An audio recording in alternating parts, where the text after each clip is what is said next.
Оройн хөргийн болцоо нэвтрүүлгийн шинэ дугаар танд хүрэх гэж байна. Өнөөдрийн болцоонд сэтгүүлч, судлаач Бадам Самбууг урьлаа. Ингээд зочинтойгоо хамтдаа уулзцгаая.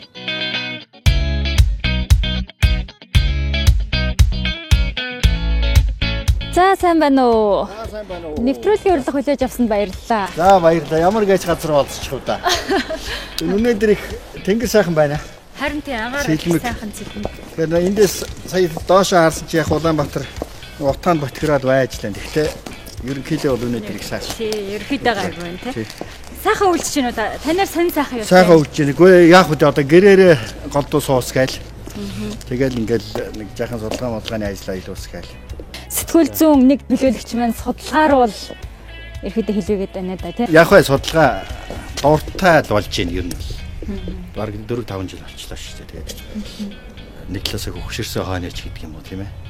Яг залуудаа бол баг сарх хийж ийсэн.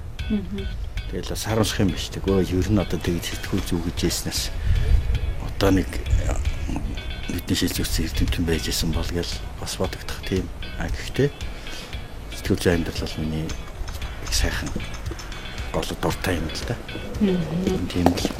Одоо яг тэр судалгаа бол одоо тэгээ чадах юм уу юм уу байгаа шүү дээ. Ер нь ерөнхийдөө бол хийгээл явж гээ. Тэгээ энэ том эрдэмтэн улсуудаас жаахан ч гэсэн одоо хажууд нь байж юм мэдэж авах. Ийм юм уу гэж ингэж л байгаа. Тиймэрхүү байдлаар одоо тэгээд ерөнхийдөө бараг л шулуутсан шахуулаад. Тэгээ яг хөгшөрсөн л хөгшин судлаач гэсэн. Таврыг их хөгшөрсөн л гэж бодоод байна да. Ер нь одоо явж штэ явж байна одоо зоогийн тал гэдэг чинь яг нөгөө ерхий сайд байсан хүний хэлснээр бол залуу хүний хөгшин насны залуу насн дээр. Тэр бараг л яг л ухаан ордог насн дээр л байна штэ. Миний бодлоор энэ 40 наснаас хойш л ирэх хүн чинь нэг тийм гоё болдгийг санагдаад байна штэ. Тэр 60 хүртэл тийм. Тэгээд тэрнээс цааш бол бүр ахмад бол явчихдаг баха. За тэгвэл бас яг гоё үе дээр явчих юм байна. За цайлангаа ярилцъя.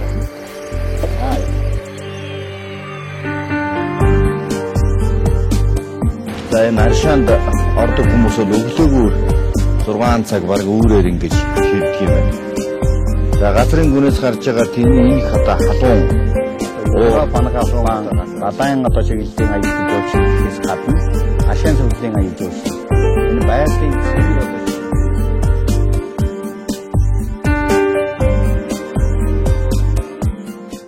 сэтгүүлч Бадам Самбуухаар таны нэвтрүүлгийг үзэх төртөө хүмүүс байгаа штэ орон зай байгаа те. Гэтэл та ягаад энэ салбараасаа жоохон хөндөрөх маягтай судалгаа гэдэг зүйл рүү яваад орчив. За судалгаан дотроо та ягаад угсаадны зүг одоо онцлоод судлаад байна те. Одоо судалгаа хийх явцад бас анзаараад одоо онцлоод харах зүйлүүд бол зөндөл гарч ирж байгаа байх л та. Оюутан цагаас би чинь бүр хамгийн хийсвэрлэгч хамгийн бодиттой бос одоо юу гэдэг модернизм гэж гэдэг юм да хийсвэр сэтгэгдгийн урлагийн чиглэлээр яасан. Анх одоо явж ийл. Тэгээ одоо хамгийн бодиттой тэр үедээ бол ихэд өгөөсгчээс юм аа л одоо хийж байна. Тэгээ яг сэтгүүлч гэхлээр зэрэг бас өөрийн гэсэн тийм зорилготой чиглэлтэй олон нийтэд одоо жишээ нь хялбаршуулсан мэдээлэл хүргэх. Тэгээ ингээд яваад авахлаар арай л хямдхандоо юмар юм хийгээд тэний хүндэх юм байхгүй болчих юм шиг санагдаад байна. Тийм нэг эдийн баримт киног хийн үз тэдний ертөнцийн монголчууд танилцуулаад их газрын их нутгийн одоо танилцуулаад яхан урам дэм аваад тухайн үедээ ингээ хүмүүс алгад шал хүсэл одоо чи хийгээч энэ төр гэдэл тэгэл үз.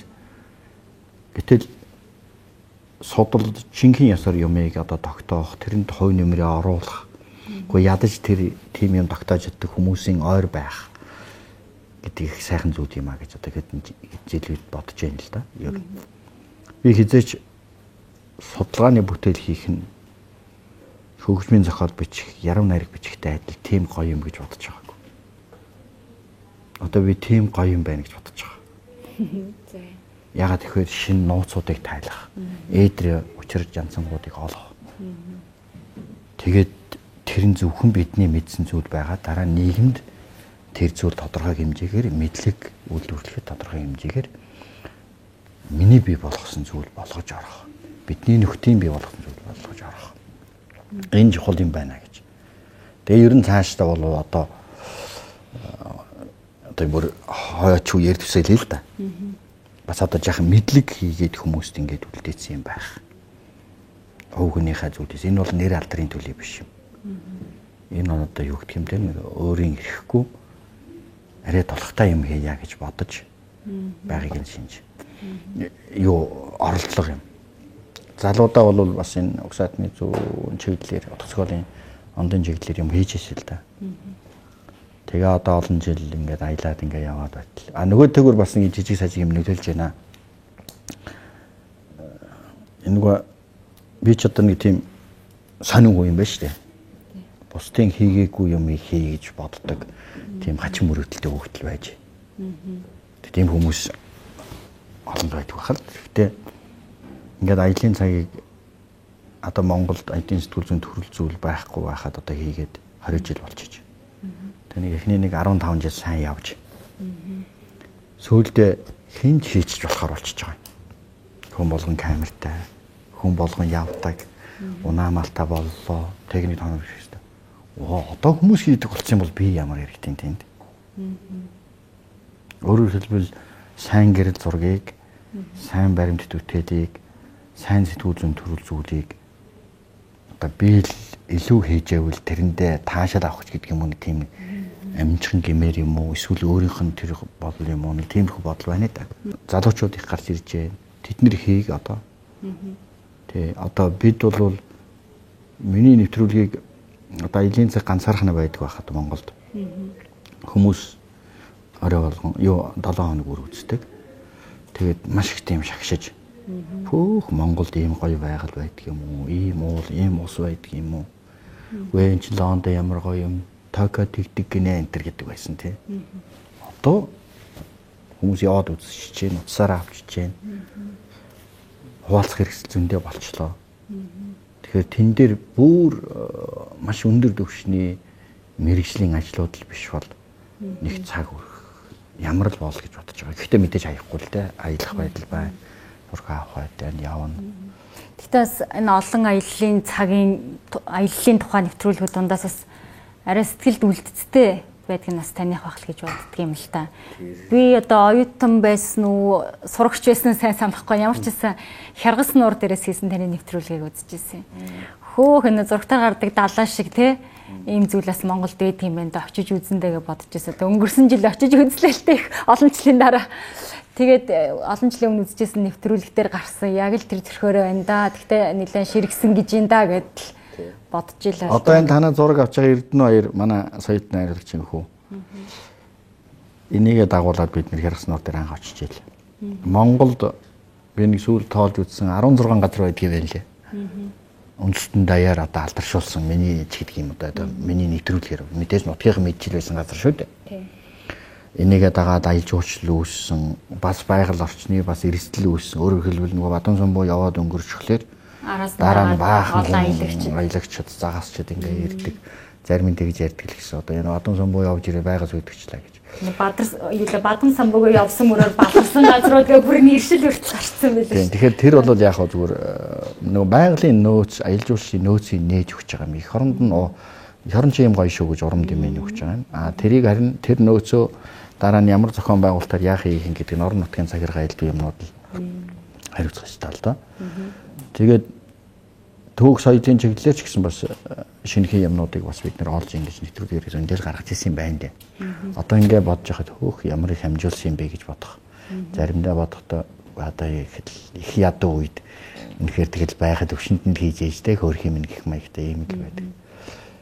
Тэгээ яг Монголоор бол явж дуусахгүй.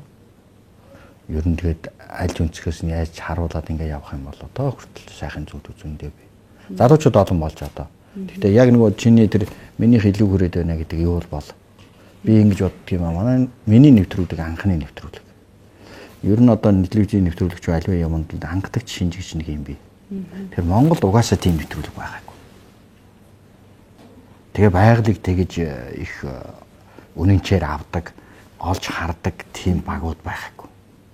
Зүгээр бид нар тэргүүрээ жаахан төрөлжөө явцсандаа л илүү хүмүүст ингээ хоногшиж харагдаад дараагийн нэвтрүүлгүүд хийсэн хүмүүсээс ингээ сонсож явахаар дандаа ингээ харьцуулаад байдаг юм байна.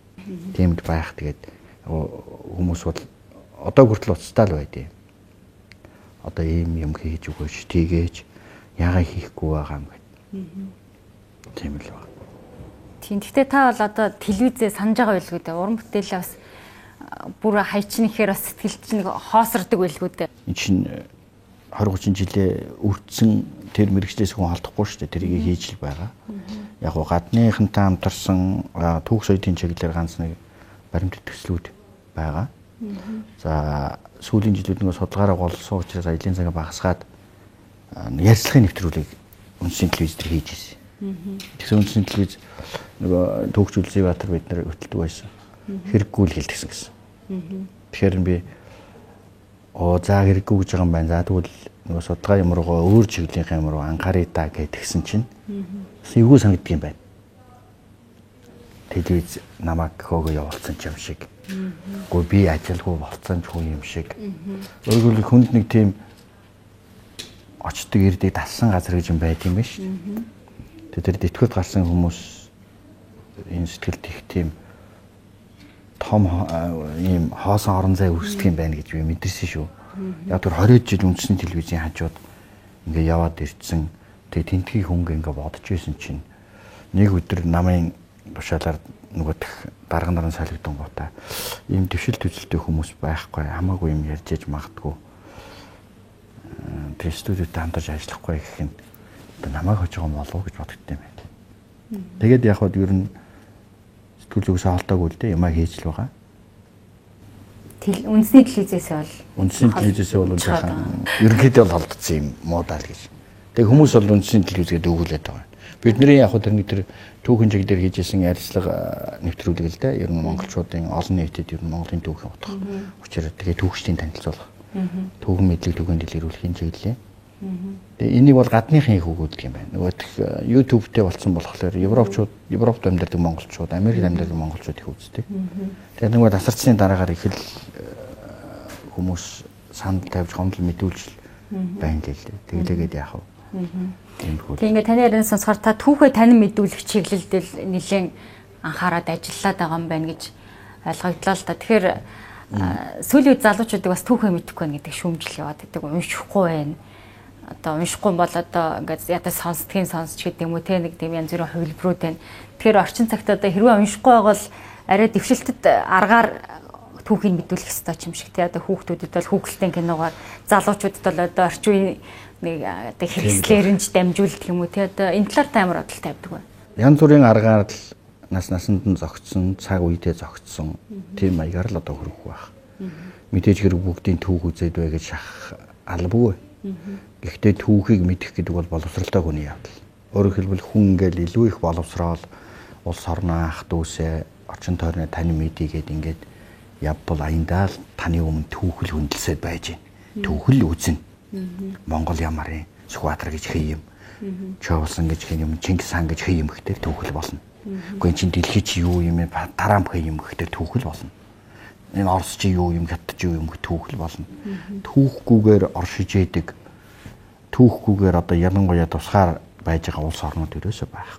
Тэгэхээр жаахан сониуч байгаад, жаахан амьдлаг байгаад, жаахан боловсралтай байвал аяндаа л түүх таныг ингээл чи нэвтрүүлэг хийх гэсэн тэгж байгаа биз дээ. Одоо нэг Бадам самбуу гэж хүн ирэх нь гэлтэхэд ингээ үзэхээр тэр хүний л намтар түүх эсвэл урагшаа хошоох зүйл ингээ. Тэгэхээр залуучуудад бол түүхийг ойлгуулах нь манайх шиг жижиг оронд маш чухал байдаг. Өөрөөр нөгөө үндэс угсаа улс орныхон бахархал суур дэвсгэр өөрийнх нь тэр хүн болох явцад нь одоо тулгуур мэдээлэл болгож өөрийг нь монгол хүн болгож хүмүүжүүлгээд их чухал зүйл ээ. Тий. Тэгээд нэг Харвард төгсчихсэн түүх мэдэхгүй яам удирдаад юм уу төр удирдаад эсвэл нэг их сургууль удирдана гэдэг бол чинь тэгээ харанхуй гэдүүл хүнтэй адил харагдах юм л болчдөг зүйл л дээ. Тэгэхээр залуучуудад одоо түүхийг янз бүрийн аргаар хөрөх хэрэгтэй. Түүхэн мэдлэгийг одоо жишээ түгээн дэлгэрүүлэх ажлуудыг хийх хэрэгтэй. Сүүлийн үед Азтай нь бол түүхийг хүмүүс их уншдаг болж байгаа. Жилд түүхээр наацхан нэг 10-аад ном гарч байна. Тэгээ тэр номнууд борлож байна. Маш олон түүх сонирхогч хүмүүс их болж байна. Түүхээ зөв ойлгохгүй бол энэ чинь нөгөө өнгөрснөөч зөв танихгүй, ирээдүйгч зөв таних болсон. Түүхээс сургамж авах хэрэгтэй. Гэхдээ түүхэн сургамж гэдэг бол нэг талаасаа мэдлэгийн хувьд ойлгож болох боловч туршлагын хувьд түүнийг тойрч гарддаг юм байна гэж би асуудаг байгаа шүү. Одоо нөгөө 11 оны ноёдуудын хоорондоо хагаралж тэмцэлдэж байсан байдал 21 оноос хойш хөвсөлчдийн тэр хоорондоо хагарч урсгалууд, нуглаанууд болж исэн байдал. Тэр багаадын хагарч исэн байдал чи яг одоо ордон дотор хагараа байж шүү. Тэ. 90 оны Монголын энэ одоо нөгөө үлсгэдэн улс төрийн товчон ондогч нь их монголчууд ухаантай дэгээ гарцсан гэхээс илүүгээр өөр хүчин зүйлүүд байдаг юм шүү дээ. Жишээлбэл одоо 90 онд Монгол үлсгэлэн зарлаж байхад тэрнээс өмнө дэлхий дээр хэд хэдэн тийм том дуйлантай ард түмнийхээ эсрэг зэвсэг барьсан засаг төрийн удирдлагуудын шившигт явдлууд дэлхийд даяар болсон байсан.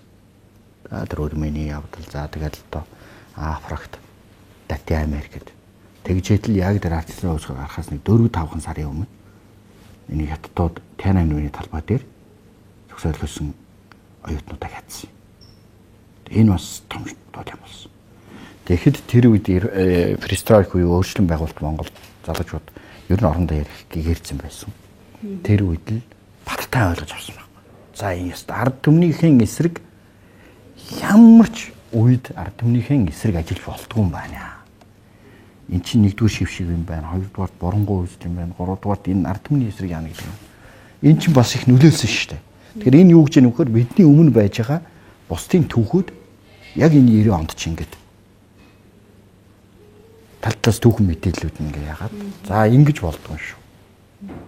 Гэдэг л одоо бас нэмэр болсон гэж боддог шүү дээ. Тэгэхээр энэ орчин тойрныхаа түүхийг өөрийнхөө түүхийг таних мэдэх нь өөрийгөө тань мэдэх чухал зүйл. Түүхээ үзэхгүй болвол үзээгүй хүн бол чи ингээд гадагшаа яваал үзэл нэг гялгар готомж үзээд нэг гялгар байшин харангуйтаа сөхөрнө. Ваа энд гадаад чи ямар гоё юм бэ? Бид чи тогийн юм байна шүү тэгэл. А түүх мэддэг хүн бол энэ хөөрхий гялгар байшинтай нөхөр чинь тэр үедээ биднээс дор байсан. Тэгэхэд бид тэгж ийсэн. Ингэжээс ингээд харьцуулалтын өргөн боломжтой байгаа учраас за яхаа байтгал юм. Бид яг энэ процессор явах юм бол тэдэн жилийн дараа энэ байтхан болох нь. Тэгэхээр эдгээр харин тэр хүртэл огчоод байгаа гэх мэт. Ингээд олон харьцуулалтын боломжууд нөгөө түүх гэдэг юм уу, судалгаа гэдэг юм уу хүмүүст байдаг. Түүхэн үйл явдлууд ярихаар одоо нэг Баатар хаан удирдагчдад л их яригадаад идэг те. Гэтэл одоо бас нэг эрдэмтэн мэрэгдэн одоо жоохон орхигдож ойлгогдоод идэг юм уу та гэж би анзаараад идэх. Монгол чинь өөрөө баатарлыг түүхийн орн. Олон орнууд байна шүү дээ. Зарим нь бол одоо юу гэдгийг загслаар алдартай гэдэг юм уу. Зарим нь одоо аж үйлдвэрээр алдартай ч гэдэг юм уу. Янз янзын одоо имиж хичээлэндээ хэм маяг тийм ээ. Хэвдэрх. Монгол бол баатарлыг түүхийн орн байж. Тэгэхээр одоо тэгээд нэг Баатар хаан юмнууд их бодогддог. Гадны имиж дээр шүү дээ. Монголчуудыг нэг сэлэн барьсан нэг бүдүүлэг дандаг гэл мөрөн дээр давхиж өвгөний толгой авдаг улсууд гэдэг тийм ээ. Тэгэхээр манай Монголд бол асар их эрдэмтэд байж.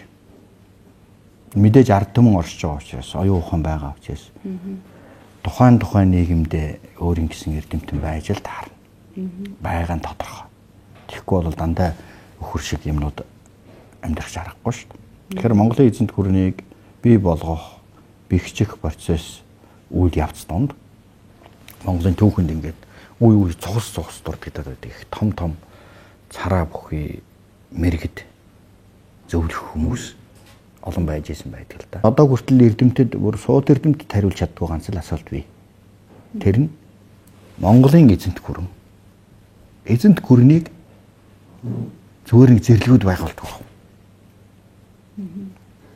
Тэгээ Монголын эзэнт гүрэн гэдэг монголчууд бүдүүлэг байсан гэж хэлж хаад яг Монголын эзэнт гүрэн гэдгийг судлаад байдаг. Тэгээ дэлхийн одоо түүхийн талын хамгийн агуунууд нь бүгдээрээ л баг Монголын эзэнт гүрний түүхийг шүргэж үзсэн. Том би Швендлерээс агуулаад Монголын түүх бол дэлхийн түүх гэж яриад байдаг. Гээл байдаг. Тэгсэн хэрнээ монголчууд бүдүүлэг зэрлэг байсан гэж. Тэгэхээр энд нэг одоо хүртэл хариулт хийж чаддаг асуулт байх нь шүү. Яг бүдүүлэг хүмүүс яаж эзэнт гүрэн байгуулдаг юм бэ гэж. Бүдүүлэг хүмүүс хичээж эзэнт гүрэн байгуулдаг. бололцоогүй, боломжгүй тийм юм байгаагүй. Тэгвэл Монголын эзэнт гүрэн гэж байсан бол тэнд тодорхой хэмжээний ёс суртахуун, мэдлэг, туршлага, хууль цааз, засаглал, тогтолцоо, зохион байгуулалт бүгд байсан байж эзэнт гүрэн байна л гэсэн. Тэгэхээр эзэнт гүрэн нэгэнт байсан учраас эрдэмтэн байсан гэсэн үг. Тэрэн дээр содруудад гараад байгаа хүмүүс мөн.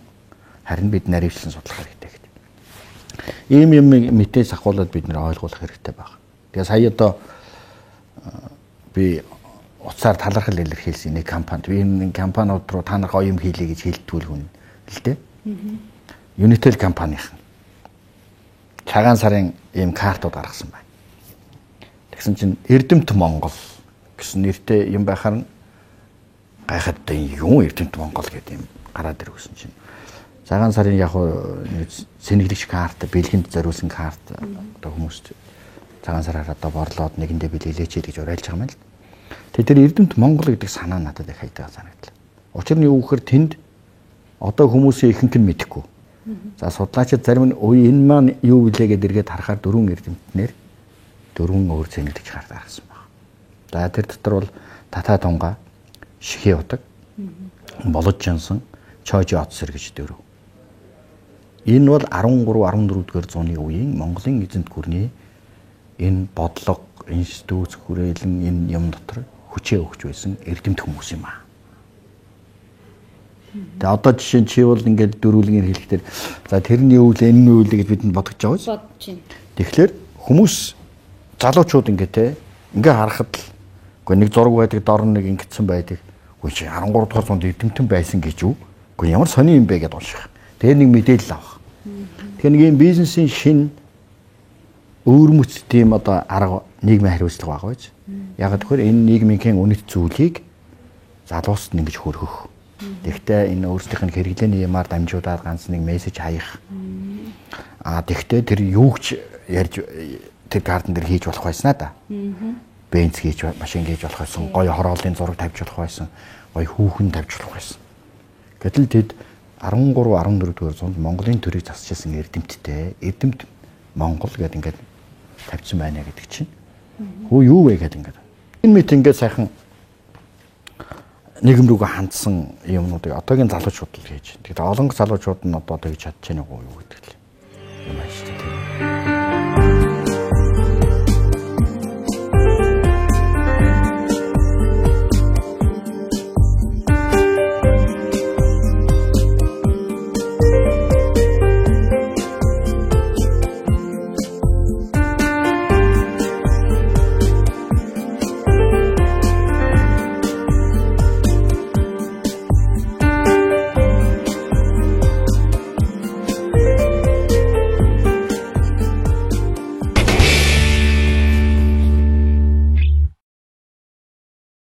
Та бол Монголын одоо утга зохиолд тухайн үедээ шинэ өнгө айс нэмжсэн зүс бүгэг андууд гэж бүлэг байгуулж исэн үний нэг те. Таны одоо зарим уран бүтээл одоо зарим судалгааны номон дээр бас бичигдсэн байт юм л л дээ. Та утга зохиолын ертөнцөөс яагаад ингэж хөндөрөөд явцсан юм бэ?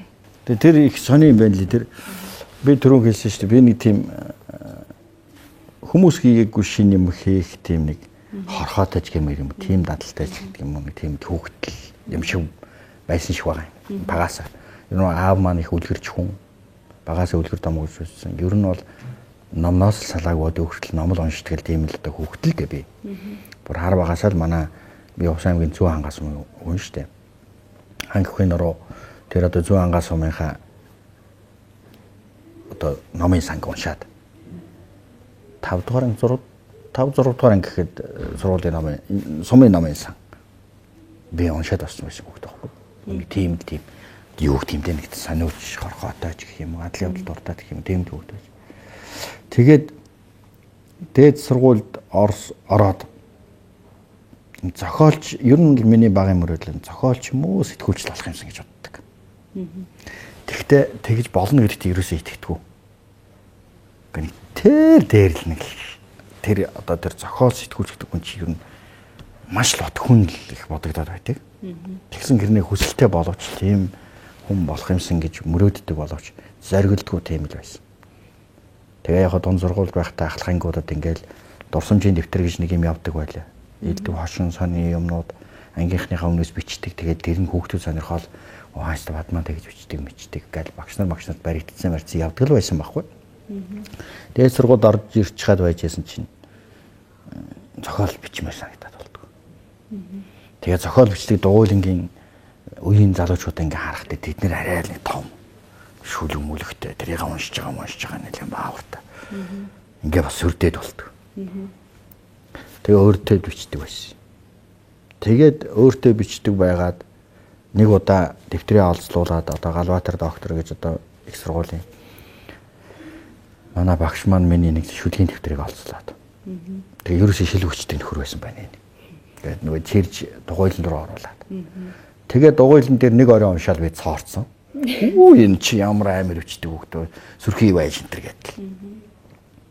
Маргаашнаас нь эхлээл итгэж эхлэхгүй.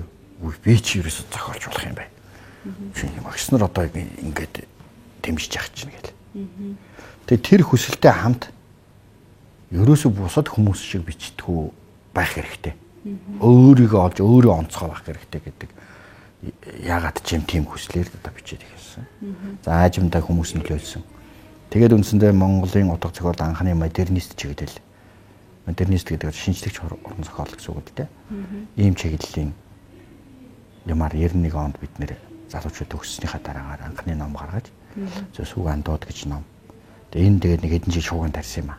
Тэрийг орхисон л доо. Тэгээд одоо үндсэндээ нэг гоё юм хийгээл нэг давтагчгүй юм хийх гэж юм гэж байгаа л тэгэл хэсэг хугацааны дараа л өө энэ нь гоё юм байна гэдэл. Ингээл сэтгүүл зөөж гэдэг юм. Ингэж л явсан юу та. Тэгээд Сүг андууд гэдэг ном бол юу юм бэ гэхээр Монголын утга зохиолд анх удаа хийсрэмжийн яруу найраг гэдэг юм оруулна гэж бид нэр тийм томьёол гаргасан. Өөрөөр хэлбэл утга зохиол яруу найргийн цэцлэх, уянгалах, утгажлах зүйлээс үлээгээр хүний тэр далд мэдрэмж, баримт тавин үйлзээ, харанхуй аим шиг ярд тэрхүүтнийг яг зуран үзүүлэх. Цэвэр яг сэтгэл зүй гэдгийг яаж гаргах хэрэгтэй юм бэ гэдэг утга зохиолын оролдлого туршилсан юм л да. Энэ тэгээд тэр үед бид нэр их хөөрцгөөдөг. Тэгээ нэг утга зохиолын онлын маргаан, утга зохиолын шүүмж их явдаг залуучууд хоорондоо. Тэгээ шүнжин үүр сайтал одоо маргацгаана. Сүүлд нь ширээгээ шаагаад нар гарахад босцоодаг байлаа. Яагаад гэвэл дэлхийд утга зохиолын тухай жинхэнэ яриад энэ л боллоо. Одоо хинч дэлхий дээр ингэж ярихгүй байгаа. Францын сэрэг мандлын утга зохиол аль хэдийн өнгөрсөн. Одоо дэлхий дээр утга зохиол ингэж ярьдаг хүмүүс байхгүй. Зөвхөн энд яригдлаа гэж. Ингэж нэг өнгөрцгөөдөг. Тийм л байсан. Тэгээд шугуулсан бид нэр. Тэгээд утга зохиолын олон ч өнгө аясаа өөрчлөгдсөн. Эзэн нь өөрөө бидний юм яаж нөлөөлж байгааг мэдэрдэг. Хизээч урахгүй гэж бодож байлаа.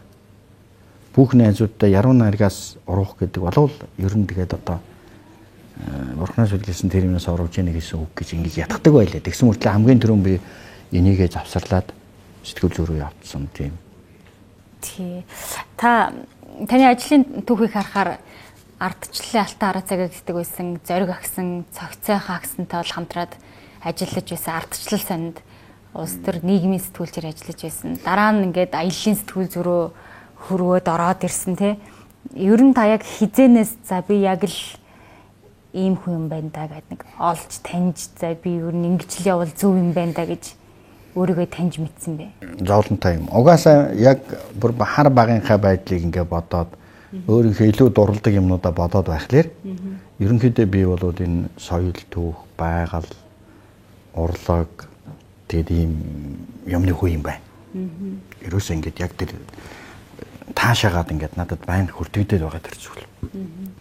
Гэтэл ингээд явхлаар заавал улс төрөм нэг юмтай толгороод байдаг.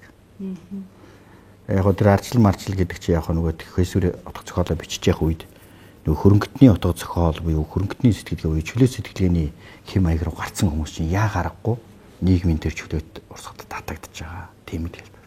Тэгэл ер нь надад тэр бүх хугацаанд юу бодогдоод байдаг байсан гэхээр яг өөрийнхөө дуртай зүйлийг хийх юмсан гэж их бодогддог байсан. Яг тэр би улс төрийн эдийн засгийн сэтгүүлч байгаад байдаг. Дандаа хэрүүл бичдэг, дандаа одоо эдийн засаг шуум юмнууд бичдэг. Тэгээ надад би нэг муу зантай. Нэг юмыг ингээд өөрөө ингээд яг ингээд тэр байр суурин дээр тавиад харчих юм бол заавал тэр нэг гайгүй хийчмар санагдаад. Тэгээ нэг улс төрийн эдийн засгийн сэтгүүлч болно гэдэг чинь юу гэж байгаа. Одоо нийгэмдэх шинэлэг үзэл, нийгмийн бозор болоо одоо энэ шодрог ус явдсан эсрэг товтлох хэрэгтэй болно. Тэгэхээр хайр найр хөвчдөг. Тэрнээсээ болж мэдээж одоо өөрөө ч сэтгэл санаанууд ёо яриаг тэрхий хэлж уу та тэр хүнийг яриаг тэрхий яач уу та ингэж бодогддог. Гэхдээ энэ өгүүлэгдээд байсан юм. Соёл дүүргийн байгаль ямар угаа гэдэг. Тэгээд үндсэндээ Улаанбаатар телевизээс 96 оны сонгуул болоод анх удаа ардчилсан нам ялсан шүү дээ. Тэгсэн тэр нөгөө ардчлалын сурчлагын дээр нь би ажилласан учраас намайг үндэсний телевизийн дараагаар хараад телевизийн хэрэг хэрэглэх газар гэж байсан. Дараагаар 50 гэдэг. Ерөнхий сайдаас гэдэг. Тэгэхээр би гэрэггүй би албан тушаалд оров. Хүн хариулахгүй. Тэгээд яг хөө агентлагч нь байхгүй байсан. ТВ редакц гэдэг байсан. Тэр мэдээний секторыг би нэг агентлаг болгоё. Тэгэл болоо. Тэгээд би явна. Тэгээд агентлаг байгуулад. Тэгээд агентлагаас нэг жил болж байгаад яваад одоо энэ улсын их хурлын гишүүдч байна, улс төрчч байна, дандаа л миний цэргүүдээр маш олон хүн байсан. Тэгээд манай ММС бол олон улсын их хурлын гишүүнч төрлөөд энэ ер нь олон хүн миний зэрэгд байсан л да. Тэгээд би юу бололцоо гараад Англи явсан. Тэгээд Англи явж байхдаа л ёо одоо би Монголд буцаж ирэхдээ шал өөр хүн болно гэж бодсон. Яг зөвхөн би улс төр эдийн засгийн улам бүр лавшраад байсан. Улам бүр улс төрчтэй танил, улам бүр бизнесүүдтэй танил. Тэгэл одоо энэ дээр ч чамайг тавьчмаар байна. Бидний ястаа ингэн шүү. Чийч тоогүрг ингэ гэдэг. Ерөөсөд нэг л тийм татагдаад л. Тэгэл би яг өөрөө юун дээр ажиллах гэдэг байгаа. Тэгэхээр нэг тийм соён гэр бүлийн юмн дээр. Дуртай юмн дээр ажиллах. Тэгээ миний шийдэл юу гэхээр зэрэг 97 оны 9 сард яг төрсөн өдөр бахаа да. Англи руу анх удаа баруун доо нисэж байгаа. Тэгтэл за би өөр хүн болж босч ирнэ гэж бодсон. Тэгэл тэнд байсан хагас жилийнхаа хугацаанд өөр хүн болох бэлтгэлээ хийгээл буцаад ирэхдээ яг энд бол миний намайг хүлээж исэн хүмүүс юу гэж бодож ирсэн гэхээр за одон сан ирээд одоо баруунд тодорхой хэмжээгээр яачихсан. Ирээд зүгээр одоо ингээд улс төрч болох уу, сайд болох уу, эсвэл одоо юу болох уу гэдэг л одоо хүлээлттэй байсан. Тэгэл энд хүлээж аваад л уулзаал ирлээ. Үгүй одоо юу ч ястаа гоё өөр юм хийн шүү гэдэг. Тэгэд маш олон хүмүүсээс зогтсон. Тэгэл элийн цаг нэвтрүүлгийг 98 оны Бурхан Алдун уулаар эхэлж байлаа 98 оны намар. Би одоо ч би бас боддог юм. Яг нөгөө сурсан болохоор хийх юмсан гэж боддгийг. Бас нөгөө талаас бас нэг бодож байгаа юм байна. Олон нийтэд хитрхи ил байх байдлаас тийм одоо юу гэдэг залгах гэдэг юм уу? Халгамарч гэдэг юм уу? Тийм юм бас бай. Зүгээр нэг тийм хүн танихгүй байх шиг сайхан амар юм ямар сайхан бэ гэмээр тийм бас үе байдаг ш. Их маягтай болоо. Чи одоо хүн танихгүй байвал илүү амар байх. Тэр одоо ч тэгээд энэсэндээ бол багаар багсагч л байгаа л да. Хүн одоо хамгийн их очихыг хүсээд байгаа газар таныг цэнэглэх одоо тийм энерги эрчим хүч байдгаа гэд уншижсэн. Тэр үнэн болов? Танд тийм зүйл мэдрэгдэжсэн үү? Одоо энерги л гэж ярьдаг болж. Өөрөөсөө л хаанаас ч авч болно шүү дээ. Би тэгж л боддتي. Зүгээр нөхцөлөө өөрчлөгдөхэд л юунаас ч авч болно, номноос ч авч болно. Хүнээс авч болно тийм ээ. А зүгээр очих газрын тухай тэгвэл манай хангахын нуруу гэж их сайхан газар байл дээ. Хуучин цагт бол тэр домог түүхтэй ярихдаа аралахын дунд Деважин гэж. Аралахын дунд Деважин. Тэр дунд Деважин бол миний төрсөн нутаг.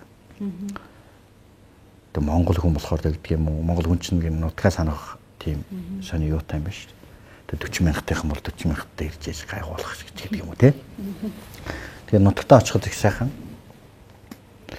А зүгээр заримдаа ингэж бодогддог юм. За ингээд одоо энэ дэлхийд хараа явж итэл ер нь хамгийн сайхан амьдарчаар газар хаа байна гэж бодогдсон шүү дээ бас. Ер нь бол Европ юм байна лээ. Тэгээд Европ хөгжлөөр нь биш шүү дээ. Ер нь байгаль нь. За тэр дундаа зүгээр одоо надад их таалагдсан Шотланд. Эсвэл маш сайхан шүү дээ. Тэгж боддог. Зүгээр хөгжил мөгжил гэвэл юмч байдаг юм боо мэт. Гэхдээ Монгол шиг сайхан газар ч яг миний хувьд бол байхгүй шүү дээ. Яг үхээр эн чинь би энд л дураараа байх юм байгаа үстэй. Хөдөө гарч тахын майхнаа байрна. Ууланд зураг аавна. Хүмүүстэй ярилцсан өрөм зөөхөгээд нь цагдаатагаа муудалцсан. Энд Монголоор. Зөвхөн дэлхийд дээр байж байгаа миний ганцхан орон зай яг би эзэн шиг байж болдог орон зай маань энэ. Түүнээс тэр олон орнуудаар явж байхад Америкт ч юм уу, Грект ч юм уу, Шотланд, Израиль хаанч байсан би буугаад амьдарч болно. Ажил хийгээд. Ганцхан олдох насанд хүний газар нэг тийм хаяанд нь аягаар амьдарч ирснээс өөрийнхөө газар эзэн мэт амьдрах нэг чухал юм байна. Энэ бол хэрэгчлөө гэдэг нь хамгийн чухал баялаг юм байна гэдэг их олон янзаар мэдэрдэг шүү. Тэгээ энэ яг аялж 20 жилийн хугацаанд өөрчлөлтийг их мэдэрдэг юм байна. Би тэгвэл тэгж бодсон. Дэлхий ямар хурдан өөрчлөгдөв? Нөхцөл байдлууд ямар хурдан өөрчлөгдөв? Монгол ямар хурдан өөрчлөгдөв? Онгоцон дотор тамхи татаж болдог. Ходог зүгээд орчоод суугаад хоорондоо тамхитлаад ингээд явдаг байлаа. Олон улсын онгоцчтой. Тэгээд нөгөө 9 сарын 11-ээс хойш ингээд бүр жижигхэн хоолны утгаас ахгуулаад хураадаг болсон. Тэгээд дэлхийд шал өөр болсон. Ер нь тэр 9 сарын 11-ээс өмнөх нэг 10 жил дэлхий яг деважин шиг байсан.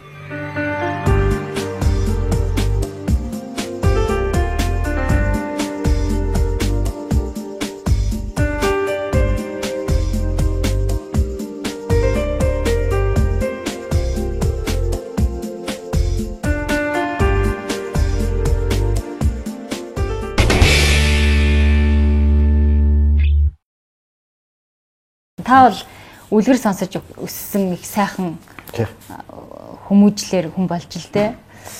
Гэтэл таны бас нэг ярилцлагыг уншижсэн чинь таны гэр бүлийн одоо хүмүүжил арга барилаас их сонир санагдсан л та. Гэртээ ороод одоо ингээд бүгдээ ном уншаад зураг төсгөн үзгээд ер нь ингээд нэг тусгаар байдаг юм уу та гэж танаа гэр бүлийн гишүүд асуудал гарвал ярилцахаар их товчхон ярилцаа шийдчихдэг та ярьсан байсан л та. Тэгэхээр одоо аль нь зөв байж юу гэж таньс асуумаар санагдадсан л та. Одоо орчин үед бол их гэр бүл яг таны хэлсэн шиг байгаа шүү дээ. Утсаа авах нь ухаал зурагт үзээд л. Миний хүүхдийн цаг үе, одоогийн цаг үеэр чинь нөгөөх өөр юм байна л та тийм ээ. Нэг. Тэгээ ер нь одоо би бол 5 дугаар анги хүртлээ аавынхаа үрд онтдог хүүхд байж. Бид нар 8 удаа. Гэхдээ ягаад ч юм аав нөгөө аавын хүүхд ээжийн хүүхд гэж байдаг шиг. Ягаад ч юм аав тэднээс онцгойлон намайг хажуудаа авдаг. Тэгээд 5 дугаар анги хүртэл аавынхаа үрд унтахтаа за мэдээж шөнө болгон биш бахал та. Ихэнх шөнүүд үлгэртэй байна.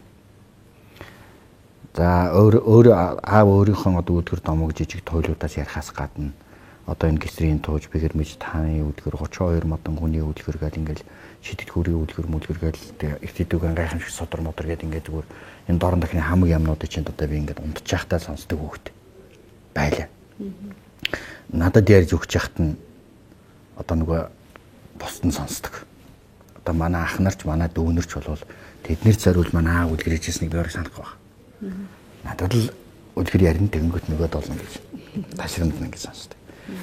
Азтай өөрөөр дорны сонгодог болоод Монголын ахуй уламжлалын одоо жишээ нь оюун бэлгийн зүйлүүдийг миний аав ингэж надад хар багаас нь өгчээжээ. Тэгэхээр энэ бол зүгээр өөрийгөө ингэ ажихаар нэг их мөрөөдөлтгий. Юмыг маш их тийм их гоё одоо юу гэдгийг нөгөө дэврүүнээр хардаг. Тэгээд юмд одоо ёс суртахуун элдв юмыг одоо нэг зүгээр харцгийг эрмэлздэг. Буруу зүрүү элдв үг хэрэглэхгүй байхыг хичээдэг. Иймэрхүү хүн болгодгийн байна гэж одоо би ингээд одоо хөшөөж байгаа нь харахаар өөрийгөө хэлдэг байна шүү дээ. Нэгдүгээр ангид ороход үеийнхээ хүүхдүүдтэй би тоглолт ихэндээ чаддаггүй байл. Яг тэр багтаа бол үлжийн дээр тоглож байсан бид харна шүү дээ. Тэгэхээр ихэнх хүүхдүүд маш нөгөө аавын энэ бол муу үг шүү. ийм үг хэлээд байх юм бол ингэн тэгнэ гэсэн юм тэнд бол байхгүй. Нөгөө хүүхэд бол хараал өрөөл хэлний нэтэрэ гэдэг нь одоо жаахан тийм гинтийн санагдчихсэн шиг байгаа юм. Багтаа гэж бодож байна. Тэгэхээр одоо ингээ гэр бүл босч чинь бид нар бол ихвчлэн тэр бие даасан маягтай л улсууд л та. Гэтэ би ингэж боддгийн аав ээжнийх яншаал хэлээл юмд нь оролцоол байхаас аянда тэр нэг бидний нэг дуугай хэл өөрөөр хэлбэл ямар ч яриагүйгээр тэр байдлуудаас хүмүүс шингээд авчдаг байх гэж. Миний аав ээж хоёр бол намайг онц сурах ёстой шүү. Тэгэх ёстой шүү гэж хизэж хэлж байгаагүй. Хизэж миний хичээлийг зааж өгч байгаагүй. Би зүгээр л онц сурч ирсэн. Аль болохоор чөлөөтэй зөв харилцдаг, үеийн юм шиг байх, тэгтээ зяндаа байдлуудыг мэдрүүлдэг. Иймэрхүү байдлаар ингээл төв дарамтгуул ингээл өсгөн зөв юм байна гэж боддог байгаа шүү. Хүүхдийг заавал сайн хүн бол гэж ингэж тарихтаад байснаар сайн хүн болдгоо, тийм ээ? Эсвэл бүр задгаа хаяад байснаас нэг болдгоо. Нэг гэр бүл, нийгэм тэгээд хувь хүн гэдэг энэ гурван хүчин зүйл эсэл хамаардаг юм байна. Аригчин, дарсчин, танхай гэр бүлүүдээс ямар сайхан төв гоё хүн бий болсон жишээ миний амьдрал дээр байна. Одоо энэ найзууд дотор. Үнэхээр одоо гоё төв юм сайхан сэхэтэн цэвэр цэмцгэр амьдрал байдал нь сайхан аж ахуй тийм улсуудаас нэгэн замраагүй болцсон хүүхд шугтууд ч байна. Тэгэхээр энэ аль альнийх нь хүчин зүйл нөлөөлдөг юм байна гэж бодож байгаа. Зүгээр ер нь бол мэдээж хэрэг хамгийн их анхаарах үе нь шилжилтийн насл юм байна. Аав ээжийн тухай ярьсныхоос танаас асуучих. Таны хэд хэдэн шүлгэнд одоо хан хөхийн улсынхаа тухай хайртай аав ээжийн тухай багтаасан байдаг штеп. Одоо ингээ эргээл унших те зарим одоо дуу болцсон шүлэг байна те. Эргээд сонсоход одоо цаг хугацаагаар аялсан юм шиг мэдрэмж төрдөг ба. Аав ээж нутаг усаа бичдэг чинь тэр Монгол хүний юм шиг байна те. Тийм л дээ үнэхээр одоо яг тэр хуучин дуу муу юм сонсохтой зэрэг нутаг бодогдоо. Манай аав чи ерөөсө байгаль их дуртай хүмүүс. Тэгээ надад одоо баг ингэж хэлдэг байсан. Туурт их явна одоо тэр хангахын нуруунаас хөвсгөл нуур хүртэл туур тоож нөгөөт мал таадаг байлаа. Тэгээд аав тэгж хэлдэг байсан. Минийхөө манай хангахын шиг сайхан байгаль бас байдгийн штэ гэж. Хаа байна тэр гэж. Тэ. Тэгэхээр хөвсгөл гэж газар байдаг. Минийхүү сантын нуруунд дээрээс хөвсгөл нуурыг нэг хараарай гэж. Би аавынхаа нүгийг боддог байсан та. Хожим явж явах та. Сантын нуруунд дээрээс хөвсгөлийг харнаа гэж. Тэгээд аав энэ хангахын нуруугаар ингээд дагуулад одоо тэр 5 санж, оройн санж, голгор санж гэл тэгэл гэр санж гэл тэр хангахын нурууны аа хөвчээр их явна. Шүн хоёулахна ой тоноол түүдгэн дэр гээд. Тэгэл аав надад үлгэр ярьж өгөөл. Ингэдэг тэгэл сөүлдэж би шүлэгчдэг л оюутан байхдаа шүлэгччихсэн. Хэр онох их дуртай манай аав. Тэр нутгаа их сайхан яадаг Дорнод аймагт нэг цэрэг ас юм байлаа манай аав. Тэгэл одоо зөндөл газараар явсан. Гэтэ яагаад ч юм одоо хангахыгээрээ жишиж бусад газрыг ярьдаг. Манай хангахытай ярих юм бол манай хангахын өвстэй харьцуулбал энэ төр гэж энэ дандаа ярьдаг. Тэгээ бас тэр магадгүй тэр байгаль их дуртай ингээд байгаль ихээр зэрэг ингэдэг чанар маань бас манай аавтай холбоотой байж магадгүй.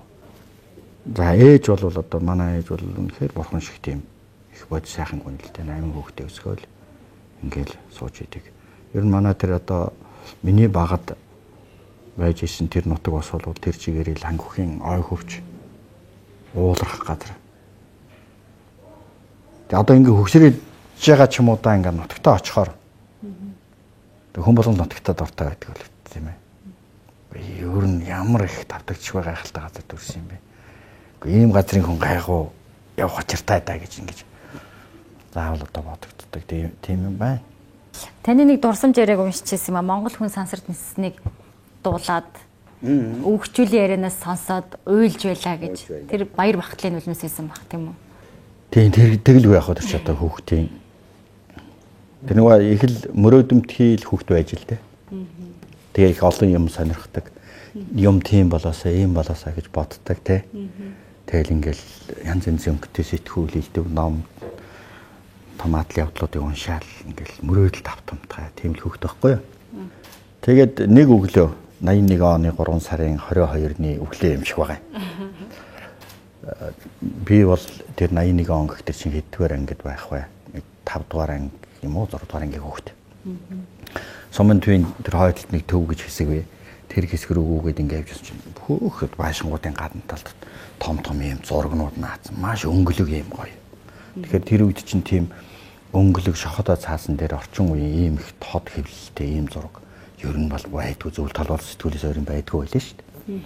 Тэгсэн чинь нэг тийм том зургуудтай ингээ харсан чинь Монголын ингээ далбаатай хажууд нэг Орос хүн зөвлөлтийн далбаатай ингээл Монгол хүн сансарт гээл.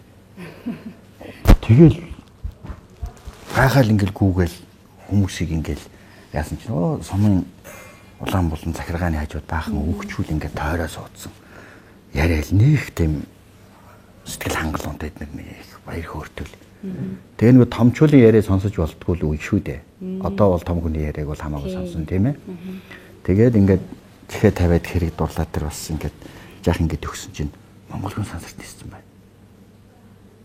Тэгсэн чинь шүүн 10 дугаар ингээд яасан чинь тэгээд ингээд гал. Тэгэл нөгөө гүр агчаа гал. За гүр агчааг энэ сайн ойлгохгүй Монгол хүн сансарт ниссэн юм шиг байна. Тэгээд би сайн мэддэг ингээл газар зураад ингээд доош хараад нөгөөдгийг сонсоод байгаа шүү дээ. Ойлал ингээд нулимс ингээд өөрөө ирэхгүй ингээд бараг багтах гал. Тэгээд сургууль руугаа гүүгээл хин нэгэнд хэлэх гэсэн чинь найзууд байдгүй. Тэгэл ингээд ингэжсэн. Тэгэхээр энэ бол Монгол хүн сансарт ниссэн тэр хязгаарт бүр хязгаар сууж байгаа сургуулийн хүүхэд хожид сонсоод яаж сэтгэл хөөрч байсан. Тийм.